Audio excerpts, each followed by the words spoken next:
All right, so I think I figured out the problem, and it's that Aria had two separate accounts, one that was for Reading Eggs and one that was for Math Seeds, and they weren't connecting. So I've merged those two accounts, and just make sure that when you're logging in, you're using Aria4788, and then her password is capital E Epic1234. Then just click Let Me In. And now, since these accounts are merged, she should have access to all of the things on here. So you can just click Enter for Math Seeds,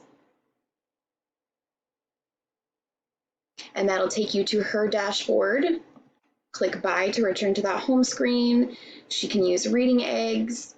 For Reading Eggs and Math Seeds both, I have updated her grade to reflect kindergarten, so that should kind of help with the difficulty of the content. If it still feels a little bit too easy for her, let me know and I can upgrade it to first grade. She also has Reading Express, which is here in the middle, and Reading Express is made for slightly more advanced students.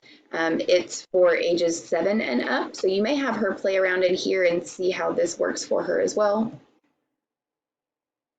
We have a library here where she can just read tons of books.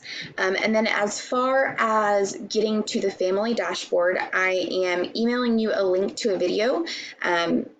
You have to make a parent account to kind of merge with her student account for you to be able to access that dashboard.